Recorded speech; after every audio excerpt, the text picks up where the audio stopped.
ओम श्री सद्गुरवे नमः। दिनांक 7 तारखेपासून सुरू झालेल्या गंगा दशरा निमित्त ज्ञानसेवा प्रतिष्ठानने गंगा दशरा मालिका सुरू केली आहे। त्याचा आजचा 5वा भाग। आज आपण नर्मदा नदीबद्दल ऐकणार आहोत। पश्चिम वाहिनी असलेली नर्मदा नदी भारतातील 5वी सर्वात मोठी नदी आहे। 1313 किलोमीटर लांब असलेली ही नर्मदा नदी भारताच्या मध्य प्रदेश, महाराष्ट्र, गुजरात या राज्यातून वाहते। नर्मदेला रेवा, अमरजा, मेकलकन्या, रुद्रकन्या अशी ही नावे आहेत। मध्य प्रदेशातील अनुपपूर जिल्ह्यातील विंध्याचल आणि सातपुडा पर्वतरांगांच्या पूर्वेकडील ठिकाणी असलेल्या अमरकंटक येथील नर्मदा कुंडातून नर्मदा नदी उगम पावते। अगस्त्य ऋषींनी काशी सोडून दक्षिण दिशेस प्रस्थान केले आणि नंतर नर्मदा नदी ओलांडून ते दक्षिणेतच स्थायिक झाले। नर्मदा ओलांडणारे व आर्यवर्ताच्या दक्षिणेकडील भूप्रदेशात आर्यांच्या वसाहतीकरणाची सुरुवात करणारे ते आद्य वसाहतकार होते असे मानले जाते। नर्मदा नदी ही उत्तरी भारत आणि दक्षिण भारत यांच्यामधील सीमारेषा आहे। भारतातील नद्यांपैकी फक्त नर्मदेची परिक्रमा करण्यात येते। नर्मदा नदीच्या काठी मार्कंडेय,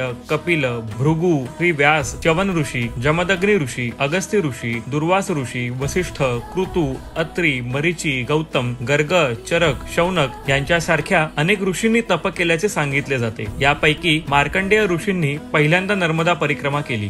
नर्मदा नदीचे पाणी जबलपूर, बडवानी, ओंकारेश्वर, नंदुरबार, भरूच अशा मुख्य शहर आणि प्रदेशात वापरले जाते। जीवाश्म विज्ञानाच्या दृष्टीने नर्मदेचे खोरे अत्यंत महत्त्वाचे आहे। नर्मदेच्या खोऱ्यात अनेक डायनासोरचे जीवाश्म सुद्धा आढळून आले आहेत। नर्मदा नदीच्या प्रदेशात असलेले भीमबेटका येथील पूर्व ऐतिहासिक गुंफाचित्रे मानवी निवासस्थाने इसवी सन 15,000 साल पूर्वीचे असल्याचे संयुक्त राष्ट्र संघटनेने जागतिक वारसा स्थळ म्हणून घोषित केले आहे। अशी ही नर्मदा नदी आध्यात्मिक आणि भौगोलिक दृष्ट्या भारताला सृजलाम आणि सुफलाम करीत आहे। उद्या आपण भारतातील अजून एक मुख्य नदी सिंधू नदीबद्दल माहिती सांगणार असून तो व्हिडिओ पाहण्याकरता ज्ञानसेवा प्रतिष्ठानच्या YouTube चॅनलला सबस्क्राईब करा आणि Instagram अकाउंटला आत्ताच फॉलो करा।